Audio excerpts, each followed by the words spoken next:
வல்லல் நபி ஸல்லல்லாஹு அலைஹி வஸல்லம் மனிதர்களில் மாண்பாளர்கள் உருவாக வேண்டும் என்று தன் கனவை காட்டினார்கள். என் இலக்கெல்லாம் மனிதர்கள் உருவாக வேண்டும், மனிதர்களிலெல்லாம் மாண்பாளர்கள் உருவாக வேண்டும். மிகச்சிறந்த மனிதர் முஹம்மது ரசூலுல்லாஹி ஸல்லல்லாஹு அலைஹி வஸல்லம் உலகம் அன்று மாத்திரமல்ல இன்றும் 1000 முறை திரும்பி பார்த்தது நபி பெருமானார் ஸல்லல்லாஹு அலைஹி வஸல்லம் அவர்களை.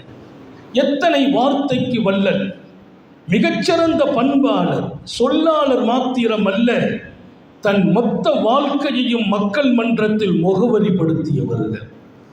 நீ உயர வேண்டும், வளர வேண்டும், மேம்பட வேண்டும், மனித புனிதன் என்ற முத்தாய்ப்பான இடத்திற்கு வர வேண்டும் என்று தனக்கு முன்னால் மண்டியிட்ட மாணவியின் தோழர்களை உலகத்தின் வரலாற்றின் பல்லாயிரம் பக்கங்களில் அவர்களின் பெயர்களை நிரப்பினார்கள். அவர்களுக்கு மாத்திரமா வாழ்க்கையை தருகிறார்கள்? உலகம் உள்ள வரையிலும் நானே உங்கள் அழகிய முன்மாதிரி என்றார்கள்.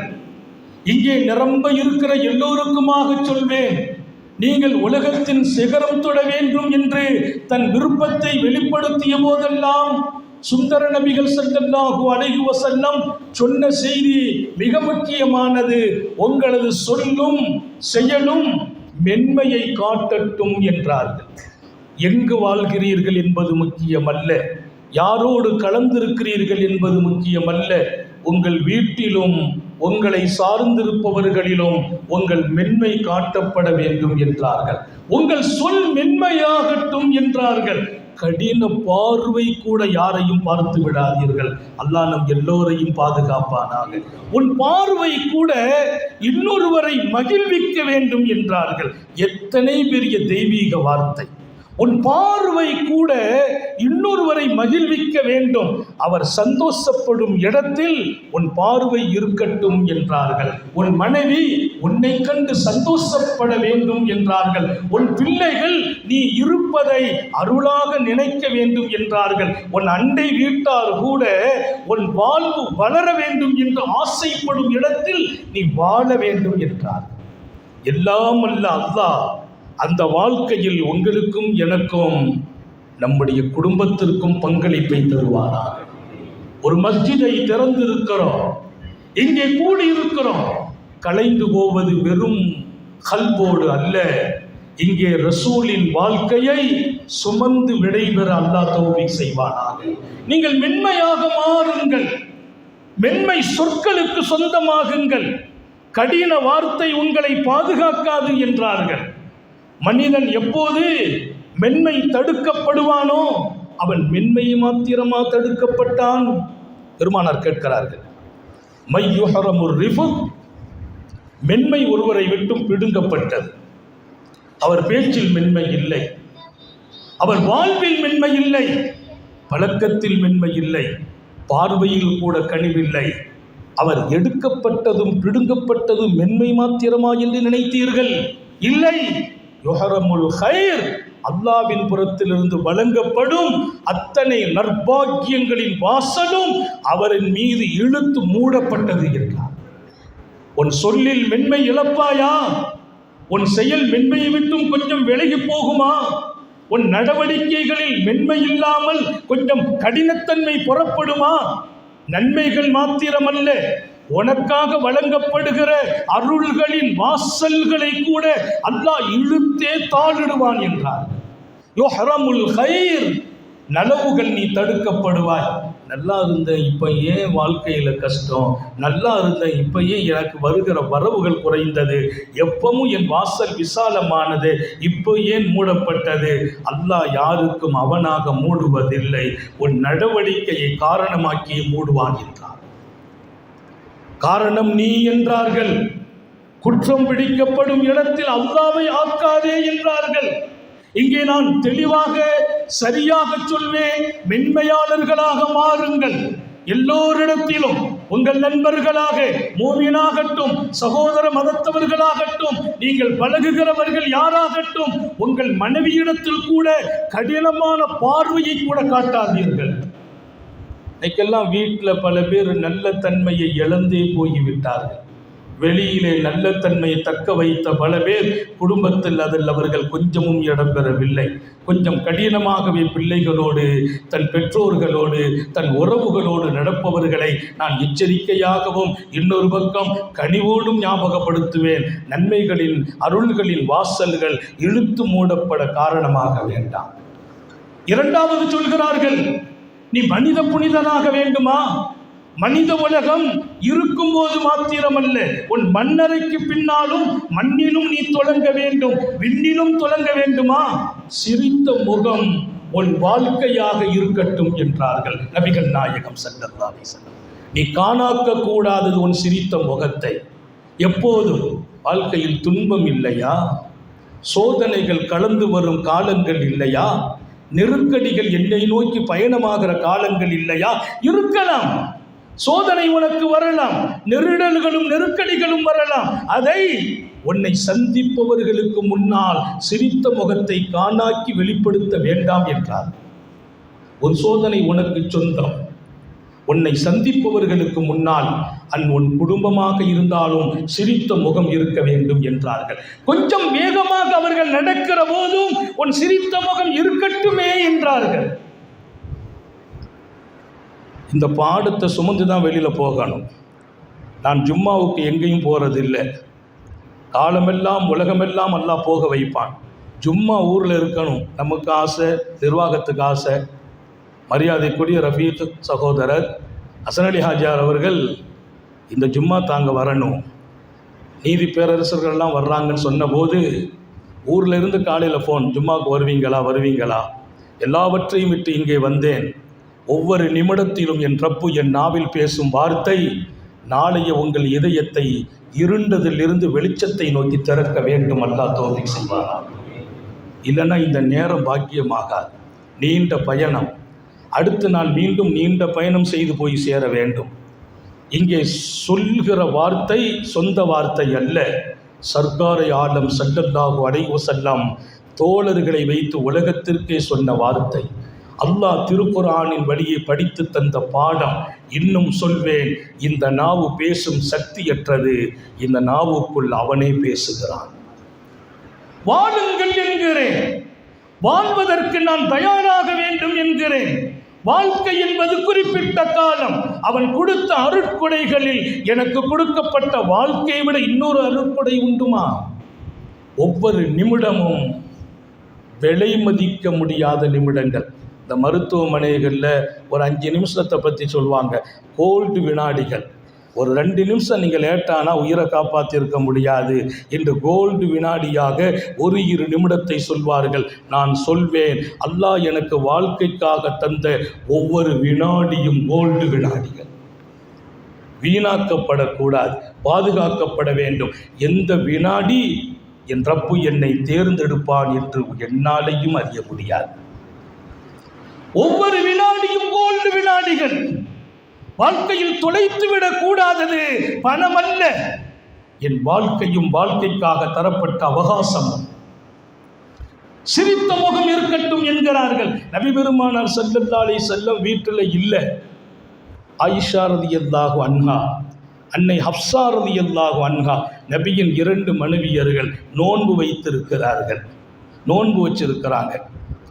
பல நாள் சாப்பிட்றது இல்லைங்கிறது ஒரு பழக்கம். சாப்பாடு இல்லை, அதுதான் நபியின் குடும்பம். உஹது மலையை தங்கமாகு என்றால் ஆகியிருக்கும். அது நபிக்கு கொடுத்த அருட்கொடை.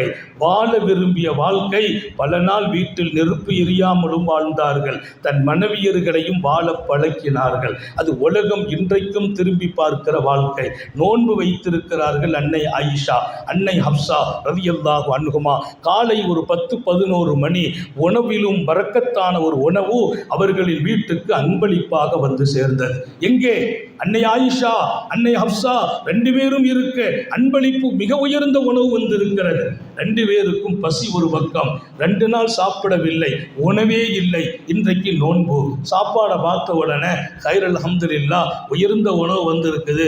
2 பேரும் நோன்பை விட்டுட்டு சாப்பிட்டுட்டாங்க. அப்போ எந்த நிலையில் இருந்திருப்பார்கள் என்பதுதான் நமது பார்வை. நபியின் மனைவியா இப்படிப்பட்ட ஒரு பெரிய தவறை செய்து விட்டார்கள் என்று மாத்திரம் நீங்கள் யோசித்தாலே குற்றமாகிவிடும்.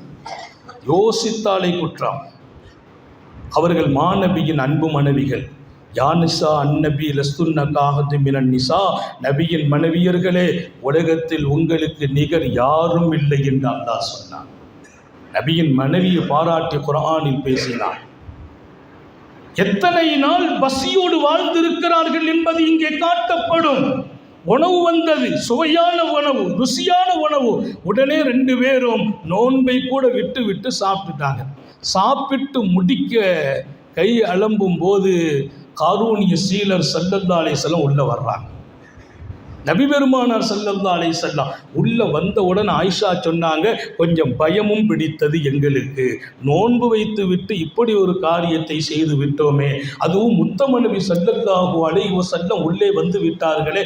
ஓடி போனார்கள் என் அருமை சகோதரி ஹப்ஸா. பெருமானாரை வரவேற்று உட்கார வைத்து, யா ரசூலல்லாஹ் அஸ்பஹனா சாயிமத்தைன், அஸ்பஹனா சாயிமத்தைன், அதிகாலையில் நோன்பாளியாக எழுந்திரித்தோம். அம்மா சொன்னாங்க, நபியை பார்த்த உடனே நபி அப்படியே மகிழ்ச்சியாக இருக்கிறாங்க. அதிகாலையில் நோன்பாளியாக 2 பேரும் எழுந்திரித்தோம். கொஞ்சம் அன்பளிப்பு எங்கள் வீடு வந்தபோது அக்கல்னா மின்ஹு யா ரசூலல்லாஹ், அதை கொஞ்சம் ஆசையோடு சாப்பிட்டு விட்டோம் என்றார்கள். அன்னை ஹப்ஸா சொல்வார்கள், அன்னை ஆயிஷா சொல்வார்கள், என்னதான் நபி சொல்ல போகிறார்களோ, நபியின் வீட்டு பெண்கள் இல்லையா நீங்கள், என் மனைவி இல்லையா நீங்கள், எத்தனை பாக்கியமும் பேணுதலும் இருக்க வேண்டும், அப்படியெல்லாம் செய்யலாமா என்று கேட்டு விடுவார்களோ என்றெல்லாம் பயம். உத்தம நபி ஸல்லல்லாஹு அலைஹி வஸல்லம் ஃபத்தபஸ்ஸம், உடனே புன்னகைத்தார்கள். அந்த சிரிப்பு தான் எங்களை நிம்மதிப்படுத்தியது. அன்பர்களுக்கு சொல்கிறேன், எங்கள் அடுத்த தலைமுறையான இளைஞர்களுக்கும் சொல்கிறேன், உங்கள் புன்னகையில் உங்கள் மனைவியின் 1000 வினாடிகள் சந்தோஷம் அடைகிறார். உங்கள் புன்னகையில் உங்கள் பிள்ளைகள் எங்கோ உயர்ந்து விடுகிறார்கள். ஒரு நல்ல தந்தை யாரு தெரியுமா? கண்டிப்பு காட்டுபவர் மாத்திரம் அல்ல, கருணை காட்டுபவராகவும் இருக்க வேண்டும் என்றார்கள். கண்டிப்பும் கருணையும் உள்ளவரே நல்ல தந்தை. நான் என் அன்பு இளைஞர்களுக்கும் உங்களுக்குமாக சொல்கிறேன், உங்கள் கோபம் வெளிப்படும் இடம் உங்கள் மனைவி அல்ல, உங்கள் தாய் அல்ல, உங்கள் தந்தை அல்ல, உங்கள் பிள்ளைகள் அல்ல, உங்கள் நண்பர்கள் அல்ல. எங்கே வெளிப்பட வேண்டும்? கோபத்தை நீ வெளிப்படுத்துவது கூட எனக்கு உடன்பாடு இல்லை என்றார்கள் நபிகள் நாயகம் ஸல்லல்லாஹு அலைஹி வஸல்லம். இன்னைக்கெல்லாம் சில பேருக்கு கோபத்தை ரொம்ப பக்குவமாக முன்னால் வச்சுக்கிறோம். எப்போ நம்ம உணர்ச்சி வசப்படுவோன்றே தெரியாது. சில வீட்டில் பெண்கள் சொல்லுவாங்க, இந்த மனுஷன் எப்போ சரியாக இருப்பார், எப்போ மாறுவாருன்னு தெரியாது. அது நல்ல கணவன் இல்லை என்றார்கள் கண்மணி நாயகம் ஸல்லல்லாஹு அலைஹி வஸல்லம். உங்கள் மனைவி கூட உங்களை சரியாக புரிஞ்சுக்கிடாத அளவுக்கு நீங்கள் நடந்து கொண்டிருப்பீர்களேயானால், ஒவ்வொரு நிமிஷத்துக்கும் கோலத்தை மாற்றிக்கிடுவீர்களேயானால், நீங்கள் எப்படி நல்ல மனிதர்கள்?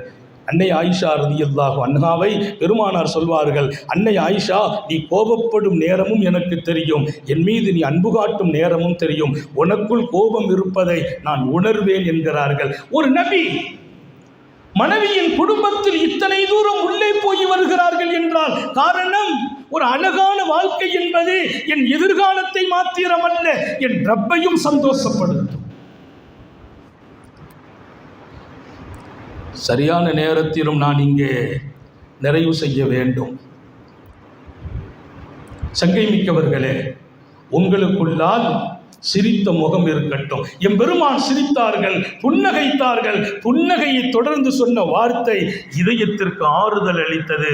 காத்தமுன் நபியின் ஸல்லல்லாஹு அலைஹி வஸல்லம் சொன்னார்கள், சூமா பதுலஹு யௌமா, சூமா மகானஹு யௌமா. பரவாயில்லை, சாப்பாடை பார்த்து ஆசைப்பட்டு சாப்பிட்டீங்க, விட்டது நஃபில் நோன்பு தானே, பரவாயில்லை, இன்னொரு நாளைக்கு அதுக்கு பகரமாக பிடிச்சிக்கங்கன்னு சொன்னாங்க. இன்னொரு நாளைக்கு அதுக்கு பகரமாக பிடிச்சிக்கங்க. எங்கே பெருமானார்? நோன்பையா விட்டீர்கள், அல்லாவின் கடமை அல்லவா என்று உணர்ச்சியும் கோபத்தையும் காட்டவில்லை. சிரித்த முகம் இருந்தது, ஆறுதல் பெற்றோம். அடுத்த கட்டம் சொன்ன வார்த்தை எங்களை வியக்கவே வைத்தது. சூமா யௌமன் மக்கானா, அதற்கு பகரம் இன்னொரு நாள் நோன்பு வச்சு கிடலாமே என்றார்கள் ஸல்லல்லாஹு அலைஹி வஸல்லம். மூன்றாவது சொல்வேன், மனிதர்களை எப்படி நடத்துங்கள், ஒவ்வொருவர்களோடும் ஸல்லல்லாஹு அலைஹி வஸல்லம் அழகான அணுகுமுறை இருக்கட்டும் என்றார்கள். அணுகுமுறை தப்புவதால் சஞ்சலங்களை வீட்டில் மாத்திரமா சந்தித்தோம், நாட்டிலும் சந்திக்கிறோம். அணுகுமுறை அழகா இருக்க. யார்கிட்ட எப்படி பழகணும், யாரை எங்கே வச்சு பார்க்கணும், யாருக்கு என்ன கண்ணியம் கொடுக்கணும், அந்த கண்ணியத்தை கொடுங்கள். உங்களில் கண்ணியமானவர்கள் வருவார்களேயானால் அவர்களை அந்த சபையிலும் கண்ணியப்படுத்துங்கள் என்றார்கள் ஸல்லல்லாஹு அலைஹி வஸல்லம். நேரமானது, ஒரு செய்தி சொன்னால் பொருத்தமாக இருக்கும் என்று சொல்லி முடிப்பேன்.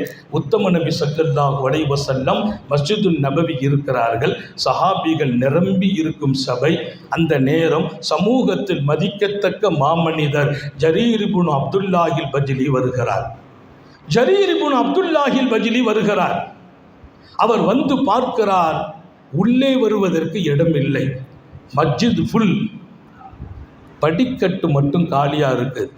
அவர் படிக்கட்டில் இருக்கிற ஆள் அல்ல, அவர் பின்பற்றும் சமூகம் பின்னால் நிற்கிது. அவர் ஒரு சமூகத்தினுடைய தலைவர். அவருக்கு ஒன்று தெரியும், பின்னால் வந்து முன்னால் போய் இருப்பது நபியின் சுன்னத்து இல்லை என்று தெரியும். உங்களில் கடைசியாக வருபவர் எங்கே இருக்க வேண்டும் தெரியுமா? ஃபல் எஜ்லிஸ் ஹைசு எந்தையில் மஜ்லிஸ், சபை முடிந்திருக்கும் இடத்தில் தான் இருக்க வேண்டும். மற்றவர்களின் பிடரிகளை தாண்டி முன்னே செல்லாதீர்கள் என்று சொன்ன பாடத்திற்கு அவர் சொந்தக்காரர். எனவே யாரையும் தாண்டி உள்ளே போக மனமில்லை. அவர் அங்கே படிக்கட்டில் உட்கார போகிறார். உரையாற்றி கொண்டிருந்த உத்தம நபிகள், தெய்வீக சொற்கள், பெருமானார் ஸல்லல்லாஹு அலைஹி வஸல்லம் பேசுவார்கள் என்றால் சஹாபிகள் தன் இதயத்தையே கொடுத்திருப்பார்கள். அந்த பேச்சை நிறுத்திய முஹம்மது ரசூலுல்லாஹி ஸல்லல்லாஹு அலைஹி வஸல்லம் தன் கையில் வைத்திருந்த தன் பொன்னாடையை எடுத்து அருமையான சால்வையை மடிக்கிறார்கள். மடித்து இங்கிருந்து ஹஜ்ரத் ஜரீர் பின் அப்துல்லாஹில் பஜ்லியை நோக்கி தூக்கி போட அவர் சரியாக கையில் பிடித்து கொண்டார். பிடித்த போது சொன்னார்கள், யா ஜரீர் ஃபபுசுதுஹு ஃபஜ்லிஸ் அலை, அந்த சென் சால்வையை படிக்கட்டில் விரித்து அதற்கு மேலால் தாங்கள் உட்காருங்கள். சபையே கொஞ்ச நேரம் தன் நிலையை மறந்து போனது. ஆயிரம் ஆயிரம் நபித்தோழர்கள் நெஞ்சில் அணைப்பதற்கு காத்திருக்கும் ஆடை அந்த ஆடை. முகத்தில் முத்தி மகிழ்வதற்கு தயார்படுத்தி கொண்டிருந்த தோழர்கள் இருக்கும் சபையில் அந்த ஆடையை தூக்கி போட்டு இதை படிக்கட்டுக்கு மேல் விரித்து இதற்கு மேல் உட்காருங்கள் என் தோழர் ஜரீரே என்ற போது மொத்த தோழர்களும் நபியின் சபையில் ஒரு அடக்கம் என்ன தெரியுமா? கவனம் எங்கும் போகாது, பார்வை எங்கும் திரும்பாது. நாங்கள் அதைத்தான் அல்லாஹ்ட்ட கேட்குறோம், நாங்கள் போய் பேசினால் பார்வை எங்கும் திரும்பக்கூடாது. அப்பந்தான் அந்த இல்மு சுன்னத்தாகும், அந்த சபை இதயத்தில் செய்திகளை சுமக்கும். அல்லாஹ் நமக்கு அந்த சபையின் நசீபை வழங்குவானாக. இன்னும் 3 நிமிஷத்தில் முடிச்சு ஹுத்பா துவங்கும். 3 நிமிஷத்தில் முடிச்சுக்கலாம். ஞாபகம் வையுங்கள், சர்க்காரை ஆலம் ஸல்லல்லாஹு அலைஹி வஸல்லம் அந்த சால்வையை தூக்கி போட்ட போது மொத்த தோழர்களும் திரும்பியே பார்க்காதவர்கள் திரும்பி பார்த்துட்டாங்க. யார் அந்த மனிதர், யார் அந்த மனிதர்? பெருமானார் ஸல்லல்லாஹு அலைஹி வஸல்லம் உயிரோட்டமான இந்த செய்தியை, அல்லாஹ்வோடு நம்மை சேர்க்கிற பாக்கியம் நிறைந்த செய்தியை நிறுத்திவிட்டு அவரை கண்ணியப்படுத்த வேண்டுமே. கண்ணியப்படுத்துகிறார்கள் என்றால் அதில் என்ன பொருள் இருக்க முடியும்? எல்லோரும் திரும்பி பார்த்த போது ஸல்லல்லாஹு அலைஹி வஸல்லம் உலகத்தில் நாளை யாராவது எப்படியாவது பேசிவிடக்கூடாது. என்ன நபியினுடைய சபை, அங்கேயும் கூட முக்கியமான ஆள் வந்தாச்சுன்னா அல்லாஹ்வுடைய ரசூல் கூட அல்லாஹ்வோடு இருக்கிற அந்த தொடர்பு கூட நிறுத்திட்டு அவங்கள தான் கண்ணியப்படுத்துவாங்க என்று எங்கோ யாரோ எப்போதோ பேசிவிடக்கூடாது என்பதையும் தூரநோக்கு பார்வைக்கு சொந்தமான முஹம்மது ரசூலுல்லாஹி ஸல்லல்லாஹு அலைஹி வஸல்லம் அந்த பார்வையில் தோழர்களை நோக்கி சொன்ன ஒரு செய்தி வரலாற்றில் தங்க எழுத்துக்களால் எழுதப்பட்டது. என் தோழர்களே, இதா அத்தாக்கும் கரீமு கௌமின் ஃபஅக்ரிமுஹு, நீங்கள் இருக்கும் சபையில் சங்கை மிக்க ஒருவர் வந்து விடுவாரையானால் உடனடியாக அவரை சங்கைப்படுத்துங்கள். மொத்த சந்தேகமும் நீங்கி போக, உலகத்தில் எந்த காலத்திலும் இந்த வரலாற்றில் யாரும் குறைகண் கொண்டு பார்க்க முடியாத ஒரு நிவர்த்தியை, சபை நோக்கி சங்கையாளர்கள் வருவார்கள் என்றால் அவர்களை சங்கைப்படுத்த தவறிவிடாதீர்கள், சங்கைப்படுத்துங்கள் என்ற ஒரு முத்தாய்ப்பான செய்தியை பதிவு செய்த போது எல்லா தோழர்களுக்கும் ஒரு பெரிய ஆறுதல். அதில் ரொம்ப முக்கியம், அந்த சால்வையை கையில் வாங்கி கொண்ட ஜரீர் பின் அப்துல்லாஹில் பிஜ்லிக்கு இதன் விலை என்னான்னு தெரியும், இதன் மதிப்பு என்னான்னு தெரியும். விலைன்னா விற்கப்படும் விலை அல்ல, இதயத்தில் இருக்கும் விலை என்னான்னு தெரியும். அந்த சால்வை எடுத்து முத்தம் விடுகிறார். நெஞ்சில் அணைக்கிறார். கொஞ்சம் தோழர்களிடத்தில் வழி கேட்கிறார் உள்ளே வருவதற்கு. உள்ளே வந்தார். அண்ணல் எம்பெருமானின் தர்பாரில் வந்து அந்த சால்வையை பவ்யமாக அடக்கத்தோடு கொடுத்து விட்டு அவர்தான் ஒரு துவா செய்தார். எத்தனை பெரிய துவா! அக்கரமக்கல்லா கமா அக்கரம் தனி யா ரசூலல்லாஹ். அல்லாஹுவின் அற்புதமான தூதரவர்களே, இத்தனை பெரிய சபையில் என்னையும் தாங்கள் சங்கைப்படுத்தியதை போல் அல்லாஹ் தங்களை எப்போதும் சங்கைப்படுத்துவார். சுப்ஹானல்லாஹ். உலகத்திற்கே துஆவின் கேந்திரம் காருண்யசீலர் முஹம்மதுர் ரசூலுல்லாஹ் ஸல்லல்லாஹு அலைஹி வஸல்லம். உத்தம நபிக்கே துஆ. மகிழ்ந்து போகிறார்கள் மாநபி. அக்கரமக்கல்லாஹ் கமா அக்கரம்தனி யா ரசூலல்லாஹ். இத்தனை பெரிய சபையில் என்னை தாங்கள் சங்கைப்படுத்தியதை போல் அல்லாஹ் தங்களை சங்கைப்படுத்துவானாக. சிறப்புமிக்க சமூகமே, வருகை புரிந்த மாண்பாளர்களே, மண்ணில் வாழ்கிற போது மகத்தான இடம் பெற வேண்டும். மனித உலகில் புனிதர்களின் முகவரியில் நம்முடைய பெயர்கள் இருக்க வேண்டும். நீங்கள் எப்போதும் மென்மை காத்து விடுங்கள், வார்த்தையிலும் வாழ்க்கையிலும். சிரித்த முகம் உங்கள் துன்பத்திலும் காணாக்கிவிடக் கூடாது. சந்திப்பவர்களுக்கு முன்னால் சிரித்த முகம் இருக்கட்டும். அது சுந்தர நபியின் சுன்னத். உங்களை அல்லாஹ் மண்ணிலும் விண்ணிலும் உயர்த்துவதற்கான முகம் அது. மூன்றாவது, மனிதர்களை தகுதிக்கேற்று நடத்துங்கள். யார் யாரை எப்படி நடத்த வேண்டுமோ அப்படி மக்களோடு பழகுகிற அருமையான பழக்கம் உங்களுக்கு அழகாகட்டும். ஒரு அழகிய அணுகுமுறை என்பது மிக முக்கியம். மனைவிட்டை எப்படி அணுகணும், பிள்ளைகிட்ட எப்படி அணுகணும், பெரிய மனிதர்களை எப்படி அணுகணும் என்றெல்லாம் அந்த அணுகுமுறை. அல்லாஹுவின் தூதரை பாருங்கள். அப்படி வாழ்கிற ஒரு மிகச்சிறந்த வாழ்க்கை தான் என்னை அல்லாஹுவோடும் ரசூலோடும் நெருக்கி வைக்கும் வாழ்க்கை. நாலாவதாக சொல்லி முடிக்கிறார்கள், எப்போதும் படைத்தவனின் விஷயத்தில் சந்தேகம் வராமல் நம்பிக்கை தழும்ப பிரச்சனைகள் மொத்தத்தையும் அவனிடத்தில் சொல்வதற்கு தயக்கம் காட்டாமல் சொல்லிவிடுங்கள். ஊர்ல போய் ஏன் பிரச்சனை சொல்ற, நாட்டில் சொல்றது இருக்கட்டும், மக்கள்கிட்ட சொல்றது இருக்கட்டும், தலைவர்கிட்ட போய் சொல்றது இருக்கட்டும், முதலில் உன் எஜமான் இடத்தில் சொல்லிவிடு.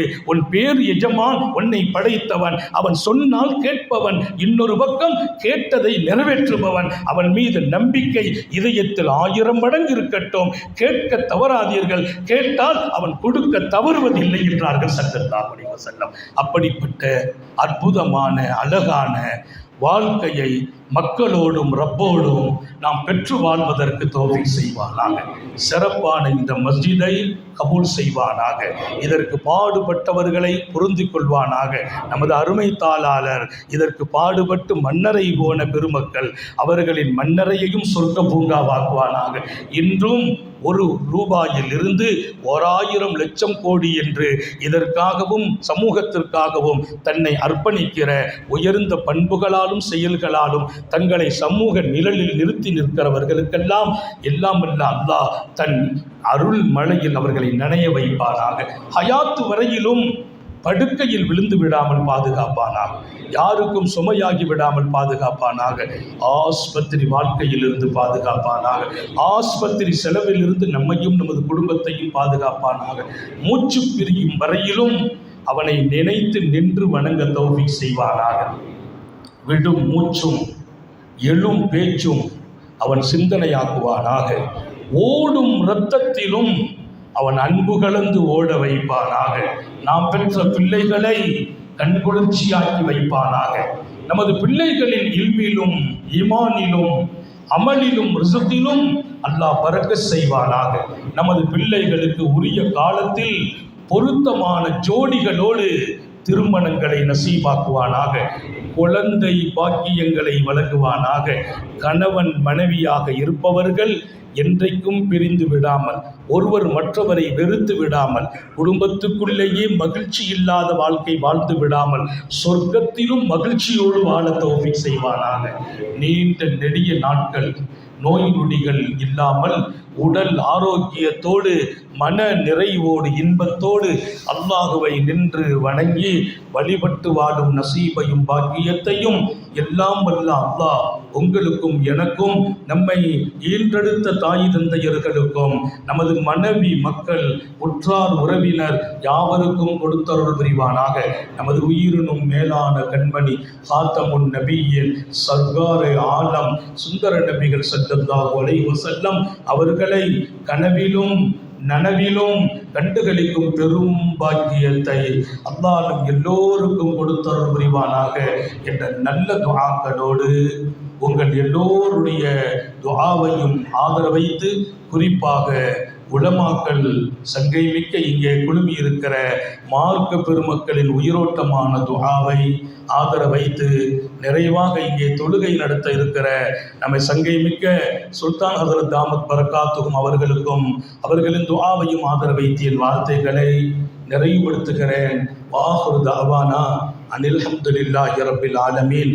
அஸ்ஸலாமு அலைக்கும் வரஹ்மத்துல்லாஹி வபரகாத்துஹு.